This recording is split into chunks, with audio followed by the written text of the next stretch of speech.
सीधे एक बार कह दो, जलाले शम्म से तो हिम्मत परवाना बेहतर है, सुलगती जिंदगी से तो सदा जल जाना बेहतर है। तुम्हारी झील सी आंखों में, तुम्हारी झील सी आंखों में मुन्ना लाल दिखता है, हम नहीं दिख रहे हैं। अब देखना क्या होता है, तुम्हारी झील सी आंखों में मुन्ना लाल दिखता है, तुम्हारा इश्क 2 कौड़ी मगर अफसाना बेहतर है, तुम्हारा इश्क 2 कौड़ी मगर अफसाना बेहतर है। और जितने युवा बैठे हैं उनको मैं सीख देना चाहता हूँ कि इजहारे इश्क के दौरान, इजहारे इश्क आप लोग जानते हैं, इजहारे इश्क के दौरान आ जाएं अगर पापा। फखरे आलम साहब ने कहा था इतनी तालियां बजाना कि छत उड़ जाए, इसकी जब छत उड़ेगी तभी नया ऑडिटोरियम बनेगा। इजहारे इश्क के दौरान आ जाएं अगर पापा, वहां पर रुके रहने से तुरंत टल जाना बेहतर है, टल जाना बेहतर है। और ये शेर है, ये भी सब बहुत अच्छा है, बहुत बढ़िया शेर है ये, कि अगर मालूम हो बैठा है पहले से ही प्रतिद्वंदी, प्रतिद्वंदी को अंग्रेजी में राइवल और उर्दू में रकीब कहते हैं। अब देख रहे हैं, इसका मजा लीजिएगा। अगर मालूम हो बैठा है पहले से ही प्रतिद्वंदी, वहां पर आज जाने से वहां कल जाना बेहतर है, वहां पर आज जाने का। ये शेर सुना रहा हूं, फखरे आलम साहब आप तो सोच भी नहीं सकते इतना अच्छा शेर लिखने का। गालिब नहीं सोच पाए, मीर नहीं सोच पाए, नीरज जी नहीं सोच पाए, बच्चन नहीं सोच पाए। देखिए मैं दुनिया का सबसे अच्छा और अलग शेर सुनाने जा रहा हूँ, जरा सी ताली बजाओ भाई सब लोग।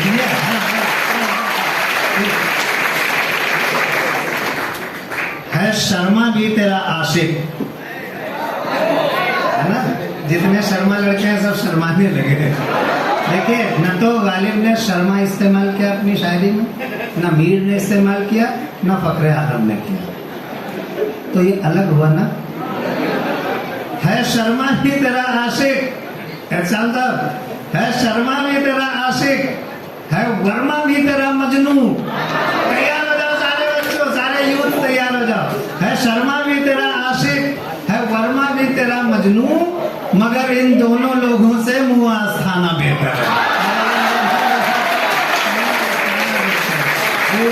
अभी एक बच्चा अभी दौड़ते हुए गया, हल्का सा फिसल गया, वो बैठे हुए ध्यान से हमें देख रहा था, वो सोच रहा था कि हो क्या रहा है। सही बात, हम भी जब बहुत छोटे थे तो हम भी नहीं समझ पाते थे कि हो क्या रहा है। एक कवि सम्मेलन में हम गए, हम कविता पढ़ रहे थे और गांव में कवि सम्मेलन था। जैसे कवि सम्मेलन शुरू हुआ, मैं बोलना शुरू हुआ तो पीछे उसके गधा बंधा हुआ था, वो रहकने लगा बहुत तेज। मैं बिल्कुल भगवान कसम सच्ची घटना, बाद में चुटकुला बन गया, वो रहकने लगा। संचालन कर रहे थे फखरे आलम टाइप के कोई संचालक, हमने उनसे कहा कि, हमने कहा भाई संचालक जी उस गधे को चुप कराइए, अब ताली बजाना है बात है। संचालक बोले वो भी यही कह रहा।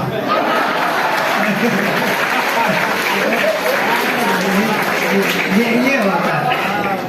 मैं विधानसभा महाराज की बात कर रहा था, अब मैं व्यंग्य से जोड़ूंगा, बहुत अच्छी कविताओं से आपसे बात करूंगा मैं। व्यंग्य क्या होता है, जो स्टूडेंट्स पहली बार सुन रहे हैं, व्यंग्य वो होता है कि कहा कुछ जाता है, उसका अर्थ दूसरा होता है और लोग कुछ समझते हैं। मैं बच्चे की बात कर रहा था, पहले बच्चे की बात कर दूं। वो बच्चा जो है अभी भी दौड़ रहा है, बच्चों को कभी रोकना नहीं चाहिए और डांटना भी नहीं चाहिए, इसका मेरे पास एक्सपीरियंस है। मेरा बेटा अब तो बड़ा हो गया है, 20-22 साल का है, लेकिन वो वीसी साहब 5 साल का था। हमारे घर में बच्चों को डांटने की परंपरा नहीं है। वो शैतानी कर रहा था तो उसको मैंने सोचा, शैतानी बहुत ज्यादा कर रहा था, हमने कहा इसको डांट दें तो हो सकता है शांत हो जाए। उसका नाम धवल है घर का। हमने कहा धवल शैतानी मत करो, थोड़ा तेज आवाज। हमने कहा, मैंने सोचा ये डर जाएगा। भाभी जी बिल्कुल सच्ची घटना बता रहा हूँ, बच्चों से भिड़ना नहीं चाहिए। हमने कहा धवल शैतानी मत करो, हमने सोचा डर जाएगा, लेकिन उसे ऐसे छाती की 58-59 इंच की कर दी उसने। बोला करूंगा। अब मेरे पास कोई जवाब नहीं इसका कि वो कह रहा करूंगा। मैं फाइनेंस अफसर साहब, मैं उसको मार भी नहीं सकता, तो मैंने सोचा इसको इमोशनल करूं। मैंने उससे कहा देखो तुम शैतानी करोगे तो हम तुमको वापस करके दूसरा धवल ले आएंगे। वो मेरा बाप निकला, हमसे बोला पापा हम भी आपको वापस करके दूसरा बाप ये बिल्कुल सच्ची घटना है, बिल्कुल सच्ची घटना है, बिल्कुल एकदम सच्ची घटना है। तो बच्चों से कभी नहीं, बच्चे बहुत प्यारे होते हैं। मैं दोनों बच्चों को दो अपनी पंक्तियां नजर करना चाहता हूँ कि मैंने बच्चों में देखी है एक हंसी इंसान सरीखी। हम लोग जो बड़े हो जाते हैं ना, हमारी हंसी नकली होती है। हम किसी को खुश करने के लिए हंसते हैं, या किसी दिखावे के लिए हंसते हैं, या जबरदस्ती हंसते हैं। मैंने बच्चों में देखी है एक हंसी इंसान सरीखी, शायद बचपन की किलकारी होती है भगवान सरीखी। शायद बचपन की किलकारी होती है भगवान सरीखी। एक तोतली बोली में ही, हिंदी विभाग के लोग भी बैठे होंगे यहाँ पर, एक तोतली बोली में ही अमृत घुल घुल जाता है। अले ले ले ले ले ले अले बेटा, ऐसे बात करते हैं ना, कितना अच्छा लगता है। वो कुछ बोलता नहीं है, लेकिन वो अपनी माँ की हर बात समझता है। माँ उसके शब्द नहीं समझती, लेकिन उसके रोने से, उसके मुस्काने से समझ जाती है कि ये बच्चा क्या चाहता है। अब सुनिएगा, एक तोतली बोली में ही अमृत घुल घुल जाता है। एक तोतली बोली में ही अमृत घुल घुल जाता है। किस किस रस की बात करें, ये होती है रस खान सरीखी। मैंने बच्चों में देखी है एक हंसी इंसान सरीखी। बच्चे होते भी बहुत भयंकर हैं। मैंने पिछली बार जब आया था तो मैंने अपने बचपन की घटना बताई थी। मैं एक स्कूल में पढ़ता था सर, यहीं का पढ़ा हुआ हूँ, लखनऊ का, पुराने लखनऊ में, योगेश्वर इंटर कॉलेज में। तो मुकुल भाई भी वहीं के पढ़े हुए, हमसे एक क्लास आगे थे। तो हमारा जो स्कूल था वो सड़क के कर्व पे है, सड़क वहीं से यूँ टर्न करती और वहीं पर हमारा स्कूल है, उसका गेट है। तो वहाँ पर स्कूटर तब चला करते थे, मोटरसाइकिल होती थी, कार बहुत कम होती थी लखनऊ में। तो हमारे मैनेजमेंट ने वहाँ पर बोर्ड लगाया, बच्चे बाहर निकलते रहते थे, चोट ना खा रहे हैं। ये भी बिल्कुल सच्ची घटना बता रहा हूँ आपको। तो न भगवान कसम सच्ची घटना, भगवान कसम सच्ची, झूठ बिल्कुल नहीं है। तो वहाँ पर जब बोर्ड लगाया मैनेजमेंट ने कि कृपया वाहन धीरे चलाएं, बच्चे कुचलने ना पाए। मुकुल महान शुरू से ही तफरीबाज रहे, इन्होंने उसके नीचे एक लाइन और लिख दी। अब पूरा बोर्ड पढ़ता हूँ, सारे स्टूडेंट्स आनंद लें और टीचर्स जो है मन मसोस के बैठे। उसमें लिखा था कि कृपया वाहन धीरे चलाएं, बच्चे को चलने न पाए। मुकुल मान ने पंक्ति लिखी, कृपया वाहन, नीचे एक लाइन और जोड़ दी। मैं पूरा बोर्ड पढ़ता हूँ, आप भयंकर तालियां बजाना। कृपया वाहन धीरे चलाएं, बच्चे को चलने न पाए, अध्यापक बचने न पाए। ये मुकुल महान ने लिखा। अभी मेरे बारे में वीसी साहब बताया गया, फखरे आलम साहब ने बताया, डॉक्टर नीरज जी ने भी बताया कि मैंने जो है हिंदी का परचम तमाम देशों में फहराया, यानी कि मैं तमाम देशों में गया। आपके पास मान लेने के अलावा कोई ऑप्शन है नहीं, आपको मान ही लेना है। हम कवि लोग इसी तरह खूब विदेश जाते हैं।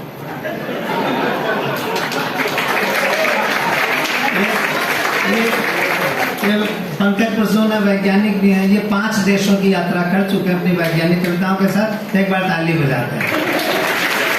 मुकुल महान चूंकि हमसे बड़े हैं, इन्होंने 20 देशों की यात्रा की, इनके लिए भी ताली बजा दी। नीरज जी के बारे में पता नहीं यूनिवर्सिटी ने भेजा कि नहीं भेजा, इसलिए इनके बारे में नहीं जानते। फखरे आलम साहब उर्दू की वजह से 25 देशों की यात्रा की, हम उनके लिए भी जोरदार तालियां बजाते। लेकिन मैं एक ऐसा कवि हूँ जिसने 50 देशों की यात्रा की है, अब जोरदार तालियां बजाइए। तो क्या बताया जा रहा है? और 51वें देश में, नहीं भगवान कसम सच्ची करना है, और 51वें देश में वीसी साहब मेरा हवाई जहाज लैंड करने ही वाला था। हवाई जहाज लैंड करने ही वाला था कि पंकज प्रसून ने जगा दिया, बोले दादा उठो, ख्वाजा मोइनुद्दीन चिश्ती यूनिवर्सिटी आ गई। तो ये होता है जाते विदेश। लेकिन एक बात मैं कहूँ, सच में कहूँ, मैंने लगभग 22 देशों की यात्रा की है। 22 देशों में जहाँ हिंदी या उर्दू है वहाँ मैं बाय द वे गया हूँ। लेकिन जो खुसूसियत, जो खास बात, जो सुंदरता हमारे हिंदुस्तान में है वो है कहीं नहीं, चाहे जितना। ये सच बात है। वीसी साहब भी तमाम जगह गए, लेकिन 1 दिन 2 दिन तो अच्छा लगता है, लेकिन तीसरे दिन से मन करता है यार चलो अपने, क्योंकि इतनी साफ सफाई वहाँ रहती है कि हमारा दम घुटता है। हम अमेरिका गए सर, भगवान कसम सच्ची घटना, अमेरिका गए तो हम उससे न्यूयॉर्क से वाशिंगटन जो है बाई रोड जा रहे थे। अब हम लखनऊ का आदमी, मतलब गंदगी फैलाने की हमारी आदत, और नींद ना आती है उसके बिना। तो अब मेरा मन करे कि साफ सुथरी सड़क कि इस पे कुछ फेंके हम, कुछ इसमें छिलका डाले, हम सब बर्दाश्त नहीं हो रहा था वहाँ की साफ सफाई। मैं जो 45 दिन वहाँ रहा, मन महसूस के रहा। मैंने चलते समय वहाँ हवाई अड्डे पे केले खरीदे, दिल्ली में बाहर निकला, केला खाया, छिलका वहाँ फेंका, तब मेरी आत्मा को शांति मिली कि अब मैं ठीक से रह सकता। ये होता है हमें, लेकिन हमारा सारे जहाँ से अच्छा हिंदुस्तान हमारा इसलिए कहा जाता है कि अमेरिका के पास अगर डॉलर की ताकत है, अमेरिका के पास अगर कार की ताकत है, तो हमारे हिंदुस्तान के पास संस्कार की ताकत है। सियासत कुछ भी कर ले, सियासत का हम नहीं जानते, लेकिन मैं ये जानता हूं कि हिंदुस्तान का एक एक बच्चा, एक एक यहाँ का रहने वाला व्यक्ति अपने वतन से उतना ही प्रेम करता है जितना वो अपनी माँ से प्रेम करता है। चलिए, मैं बहुत ज्यादा टाइम ले लूंगा। मैं व्यंग्य की बात करूं, 21:59 हो गया, 10 बजने जा रहा, मैं 5-7 मिनट में बात खत्म कर दूंगा, वरना खाना ठंडा हो जाएगा और हो सकता है हमें भी न मिल पाए घर में। हालांकि मेरी पत्नी बिना मेरे खाना नहीं खाती, कभी नहीं खाती, भगवान कसम नहीं खाती है, कभी नहीं खाती है, कभी नहीं खाती है, क्योंकि मैं जब घर जाता हूँ, बनाता हूँ। मुकुल भाई बैठे हैं, मुकुल माँ, हमारे बड़े भाई, एक दिन बड़े परेशान हमसे आए, बोले सर्वेश तुम्हारी भाभी हमसे बहुत काम करवाती है, तो क्या बताएं, हमसे झाड़ू लगवाती है, हमसे बर्तन धुलवाती है, करूं तो क्या करूं। हमने सलाह दी, हमने कहा क्या करो, 2-4 घर और पकड़ लो। लखनऊ में विधानसभा मार्ग है, विधानसभा मार्ग से हम लोग गुजरते हैं, कभी कोई मिल जाता है, कभी कोई मिल जाता है। अभी इलेक्शन के 2 महीने पहले मैं वहां से गुजर रहा था, तो मुझे एक गिरगिट मिला। मैंने गिरगिट से बात किया, आप लोग गिरगिट को जानते हैं। अब मैं सटायर की भाषा बोलूंगा, बच्चे उतने ही अच्छे मन से उसको भी सुने जितने अच्छे मन से उन्होंने हास्य सुना या श्रृंगार सुना। मैंने गिरगिट से बात की, लखनऊ के विधानसभा मार्ग पर इधर से उधर और उधर से इधर और फिर इधर से उधर जा रहे गिरगिट नरेश से हमने पूछा, नरेश माने राजा, गिरगिट नरेश से हमने पूछा, गिरगिट जी बता सकते हैं अपने और नेता के बीच आपसी संबंध को तुलनात्मक रूप से समझा सकते हैं? तुलनात्मक यानी the comparative study between the two. अपने और नेता के बीच आपसी संबंध को तुलनात्मक रूप से समझा सकते हैं? गिरगिट बोला, अस्थाना जी, किसी गिरगिट की नेता से तुलना करना महापाप है। अब सारे बच्चे जो मिनिमम क्वालिफिकेशन ग्रेजुएशन है वो यहाँ पे बैठा हुआ, भविष्य बैठा हुआ हमारे देश का, किसी गिरगिट की नेता से तुलना करना महापाप है, क्योंकि रंग बदलने के मामले में नेता गिरगिट का बाप है।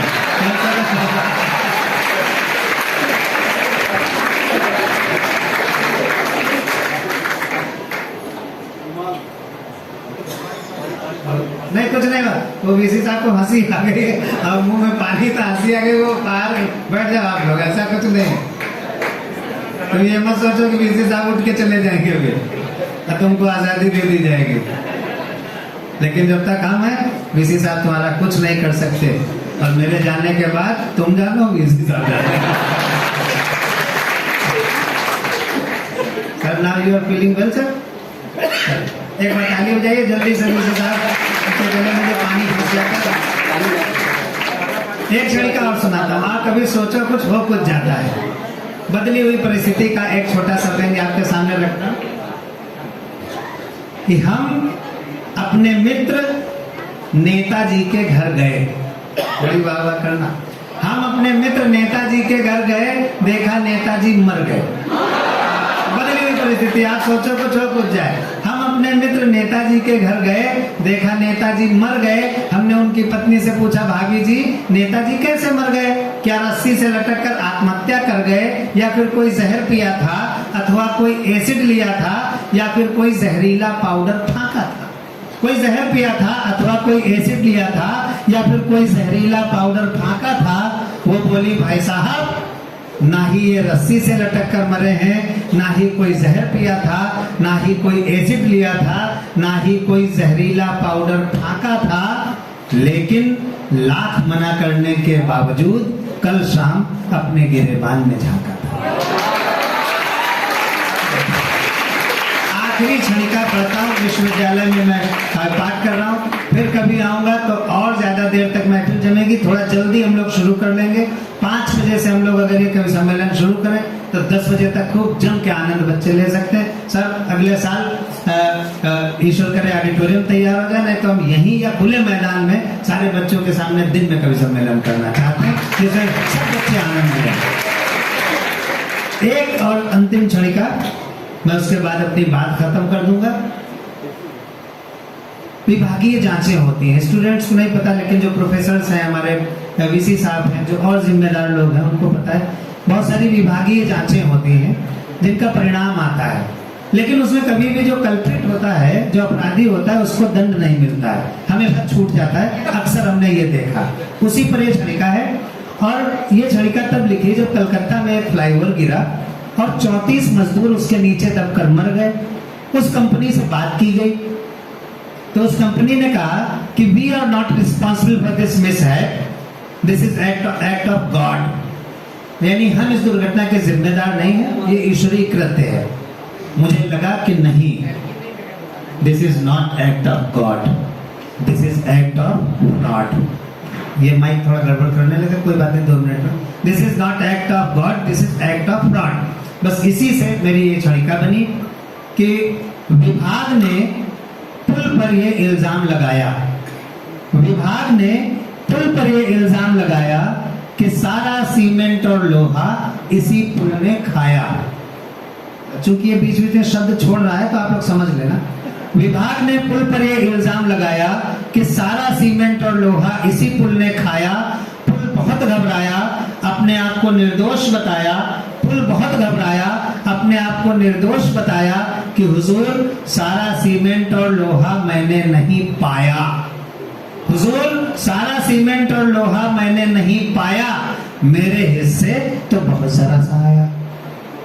पुल बन रहा है, अब आप समझ जाइए। पुल बहुत घबराया, अपने आप को निर्दोष बताया कि हुजूर सारा सीमेंट और लोहा मैंने नहीं पाया, मेरे हिस्से तो बहुत जरा सा आया। लेकिन उसकी एक नहीं सुनी गई, उसकी हर दलील, हर याचना जांच कमीशन के सामने धुनी गई। आखिरकार फैसला पुल के विरोध में ही आया, आखिरकार फैसला पुल के विरोध में ही आया कि सारा सीमेंट और लोहा इसी पुल ने खाया। ये व्यंग नहीं है डियर स्टूडेंट्स, ये व्यंग नहीं है, ये व्यंग की भूमिका है, the preamble of the satire. अब मैं पिनेकल ऑफ द सटायर यानी व्यंग के शीर्ष पर 2 पंक्तियों से ले चलूंगा, फिर मेरा पाठ खत्म होगा।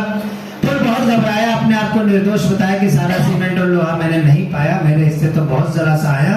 पुल अपने ऊपर लगाए गए इस झूठे सरकारी विभागीय इल्जाम को किसी तरह सहन कर गया। पुल अपने ऊपर लगाए गए इस झूठे विभागीय सरकारी इल्जाम को किसी तरह सहन कर गया और अगले दिन ही नदी में कूद कर मर गया, अगले दिन ही नदी में कूद कर मर गया। इन 4 पंक्तियों के साथ आज की महफिल अध्यक्षीय कार्यपाठ के साथ समाप्त होगी। अध्यक्ष का दायित्व होता है कि सारे कवियों की प्रशंसा करें, लेकिन सारे कवि मुझसे बड़े हैं, जो उम्र में मुझसे छोटे हैं वो कविता में मुझसे बड़े हैं। मैं उनकी प्रशंसा में क्या कह सकता हूँ, बस आपसे एक बार उनके लिए तालियों की अपील कर सकता हूँ। अब इन 4 पंक्तियों के साथ मैं कार्यपाठ समाप्त करता हूँ। आदरणीय वीसी साहब आपके माध्यम से, प्रोफेसर साहब के माध्यम से, सभी प्रोफेसर्स के माध्यम से और स्टूडेंट्स के माध्यम से, कि हम दोनों के मधुर मिलन का ठौर ठिकाना बना रहे, इस संघट पर तेरा मेरा आना जाना बना रहे। मेरे बापू भी लाएंगे एक खिलौना प्यारा सा, हर मुखलिस के बच्चे का ये ख्वाब सुहाना बना रहे। और दुनिया कुछ कहती तो कह ले, लेकिन कोई फर्क नहीं, बस पैमाना बना रहे पर ये मैखाना बना रहे। बहुत शुक्रिया, बहुत धन्यवाद। आपका बहुत अच्छा काव्य पाठ रहा। आपने हम सब लोगों को आह्लादित किया। आपने व्यंग्य की अपनी विशेष रचनाएं यहाँ पर सुनाई। कवि कवि होता है, सबने अपने अपने माध्यम से श्रृंगार की कुछ न कुछ बातें कही।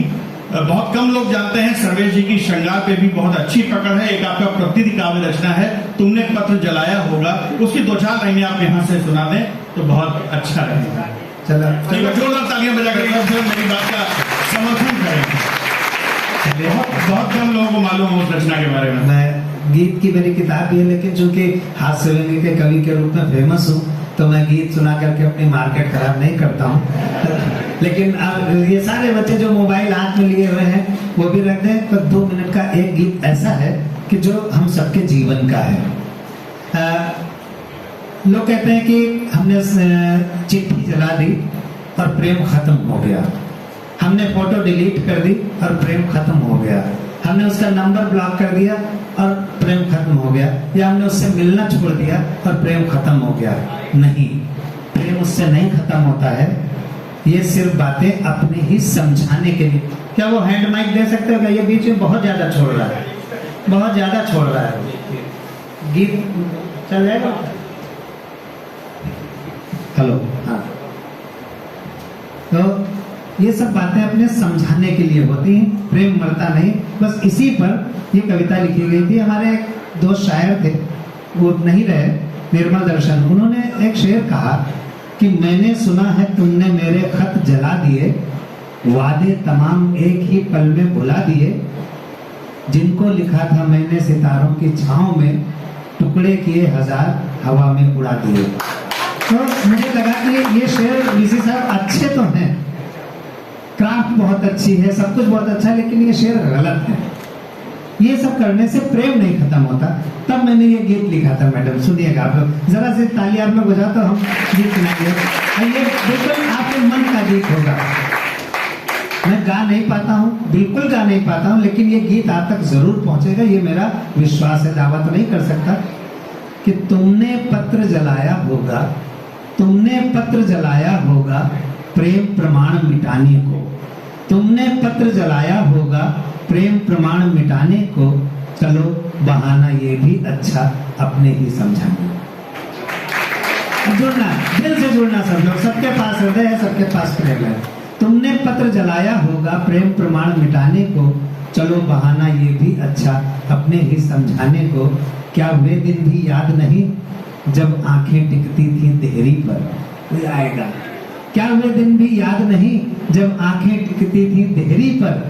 शर्त नहीं बस आना ही था तपती जेठ दोपहरी पर। क्या वे दिन भी याद नहीं जब आंखें टिकती थी देहरी पर? शर्त नहीं बस आना ही था तपती जेठ दोपहरी पर। दिल पर पुस्तक दिल में मुझको रख कर बैठे रहना, वो किताब रखी हुई है, सोच रहे? दिल पर पुस्तक दिल में मुझको रखकर बैठे रहना, वो खुली आंख में सपन सजाना लेटे हुए मसहरी पर। खुली आंख में सपन सजाना लेटे हुए मसहरी पर। आंखों में रातों का कटना, कल ये कह देंगे, ये प्रपोज कर देंगे, ये कर डालेंगे, वो कर डालेंगे, लेकिन कुछ नहीं हो पाता है। सवेरे फिर वैसे ढाक के 3 पार। आंखों में रातों का कटना, मन की आस बढ़ाने को, चलो बहाना ये भी अच्छा अपने ही समझाने को। तुमने पत्र जलाया होगा प्रेम प्रमाण मिटाने को। मैं एक बात कहना चाहता हूँ, मैं जिम्मेदार व्यक्ति कवि हूँ। मुझे लगता है कि संसार में जो मनुष्य है, चाहे स्त्री है चाहे पुरुष है, वो जीवन में एक बार किसी न किसी से प्रेम जरूर करता है, उसकी तरफ आकर्षित जरूर होता है। अगर वो कहता नहीं हुए तो वो झूठ बोल रहा होता है। हम जब प्रेम करते हैं और सवेरे नींद खुलती है वीसी साहब, तो हमको न तो माँ बाप याद आते हैं, न स्कूल कॉलेज याद आता है, न ड्यूटी याद आती है। जैसे आँख खुलती है हमें अपना प्रेमी याद आता है। अगर हम पुरुष हैं तो प्रेमिका याद आती है, अगर हम लड़की हैं तो हमें अपना प्रेमी याद आता है। फिर हम उससे मिलने की जुगत लगाने लगते हैं, जल्दी से मिल लें, नहीं मिल पाए तो चलो बात कर लें। तुम 3 लोग बहुत डिस्टर्ब कर रहे हो बेटा। आप लोग जरा ठीक, ये दोनों लोग जो भाई साहब ये थोड़ा सा इधर देखिए, हाँ ठीक से बेटा इधर देखो। तो बाकी तो पूरा जीवन पड़ा है ना। ये मुश्किल से 15 मिनट की बात है। तो हम क्या करते हैं, सवेरे हम जुगत लगाने लगते हैं मिलने की। नहीं हो तो बात ही कर ले, आवाज सुन ले। अब सुनिए जुगत का बंद। रोज सवेरे उठकर सीधे फुलवारी में आ जाना, रोज सवेरे उठकर सीधे फुलवारी में आ जाना, कृष्ण और राधा वाले फिर गीत सुरीले वो गाना, और टकटकी में भर लेना भौरों कलियों का चुंबन। अगर कविता भी नजर आए तो अच्छी ताली हो जाना। और टकटकी में भर लेना भौरों कलियों का चुंबन, फूलों की खुशबू से बिंध कर वापस तितली का आना। फूलों की खुशबू से बिंध कर वापस तितली का आना, सागर का भी कम सा लगना, सागर का भी कम सा लगना, मन की प्यास बुझाने को चलो बहाना ये भी अच्छा अपने ही समझाने। तीसरा और आखिरी बंद इसका, 15 साल बीत गए, 20 साल बीत गए, मिल नहीं पाए कभी। अब सुनिए अंतिम बंद सुनिए। 15-20 साल बीत गए, मिल नहीं पाए, कोई प्रोफेसर हो गया, कोई कवि बन गया, कोई वैज्ञानिक बन गया, मिल नहीं पाए। अब अंतिम बंद और कवि सम्मेलन समाप्त। तुमने चाहा बहुत भुलाना लेकिन भुला नहीं पाए। बस 15 सेकंड बच्चों जुड़ जाओ हमारी तरफ। तुमने चाहा बहुत भुलाना लेकिन भुला नहीं पाए, फिर मन ही मन बहुत पुकारा लेकिन भुला नहीं। तुमने चाहा बहुत भुलाना लेकिन भुला नहीं पाए, फिर मन ही मन बहुत पुकारा लेकिन भुला नहीं पाए, तुमने नाम हमारा लिखकर पन्नों पर पन्ने फाड़े। तुमने नाम हमारा लिखकर, अगर बात सच्ची लगे तो आप अपनी तालियों से बताना, तुमने नाम हमारा लिखकर पन्नों पर पन्ने फाड़े, लेकिन दिल पर नाम लिख गया उसको मिटा नहीं पाए। लेकिन दिल पर नाम लिख गया उसको मिटा नहीं पाए। ईश्वर को ही मिटना होगा, प्रेम है क्या, ईश्वर को ही मिटना होगा, सच्चा प्यार मिटाने को चलो बहाना ये भी अच्छा अपने ही समझाने को, तो ये पत्र जलाया होगा प्रेम सुनाने को। बहुत बहुत धन्यवाद, बहुत आभार ऋषि साहब और सभी बच्चों, सभी बहुत बहुत आभार। Thank you so much. बात बिल्कुल सही बताई आपने। आखिरी बात हमारे सदर साहब ने कि कभी खत फाड़ने से प्यार नहीं छिपता। आपकी बात को आगे बढ़ाते हुए बात को खत्म करता हूँ।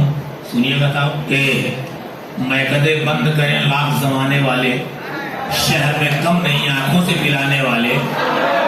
मैं कदे बंद करें लाख जमाने वाले, शहर में कम नहीं आंखों से पिलाने वाले, बात छिपने की नहीं और भी शक फैलेगा, खरगरा फाड़ के चूल्हे में जलाने वाले। बात छिपने की नहीं और भी शक फैलेगा, खतरा फाड़ के चूल्हे में जलाने वाले। और ये उन आंखों का नशा है जो उतरने का नहीं, होश में आए मुझे होश में लाने वाले। वक्त बहुत कम है, हम लोग अपना जवाब दिखा भी नहीं सकते। है अब यहाँ से जो हमारे टीचर हजरात हैं, खाने के लिए गेस्ट हाउस तशरीफ ले चलेंगे और बाकी चीजों के लिए डॉक्टर मेरे शुरू से मैं दरखास्त करता हूँ आए और शुक्रिया की रस्म अदा फरमाएं। बहुत बहुत शुक्रिया हजरत प्रोफेसर आलम आजमी साहब। मुझे बड़ा तरबिया की बहुत अच्छी लग रही है। जब आप लोग आए थे तब भी ये पंडाल भरा हुआ था, और अब जब हम लोग यहाँ से रुखसती का समय हो रहा है तब भी ये पंडाल भरा हुआ है। एक बार जोरदार तालियां उन बच्चों के लिए जो ये बता रहे हैं कि ये इल्मी इदारा है, ये इदारा साहित्य का है, ये इदारा अदब का है, ये इदारा भाषाओं का है, ये इदारा सभ्यता का है, ये इदारा संस्कृति का है। ये लोग तब से लेकर अब तक, अभी तक इन लोग खाने का टाइम हो चुका है, वहां व्यवस्था कर दी गई, जब ये पहुंचेंगे तब इनको भोजन मिलेगा। बहरहाल इसके पहले कि जो शुक्रिया वाले कलमात हैं वो शुरू किए जाएं, एक शायर ने यहाँ से काव्य पाठ किया था, और जब हम लोगों ने शुरू में अपने बीसी साहब से दरखास्त की थी कि सबको उत्तरी और एक मोमेंटो दे करके उनका स्वागत और अभिनंदन करें, एक शायर छूट गया था क्योंकि वो निजामत में मसरूफ था। तो प्रोफेसर आलम आजमी साहब ने भी इस मंच से काव्य पाठ किया है, वो इसके मुस्तहक हैं कि वो वहां पर आए और बीसी साहब उनको एक उत्तरी और एक मोमेंटो प्रदान करें। और आलम आजमी साहब, जोरदार तालियां अपने शिक्षक के लिए, अपने अध्यापक के लिए, अपने घर के, अपने बड़े के लिए।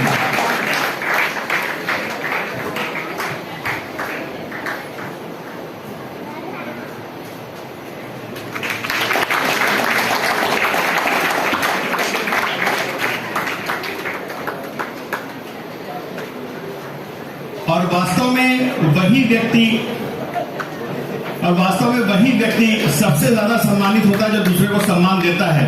इसलिए sir sir sir sir sir आप भी यहीं रहेंगे 1 मिनट बस।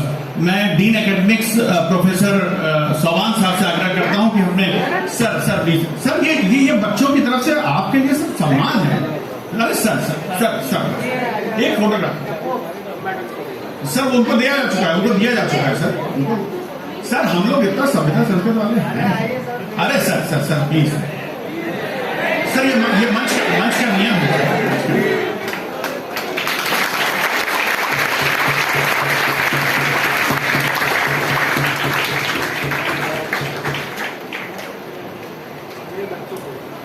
ये अब विश्वविद्यालय में सबको यही दिया जा रहा है। सर बस 1 मिनट आपका विश्वविद्यालय सब जगह बहुत बहुत आभार। सर आइए आइए बिल्कुल स्वागत। इतना अच्छा बोलने वालों बात मैं बोलूँ, मुझे बोलना नहीं आ रहा है।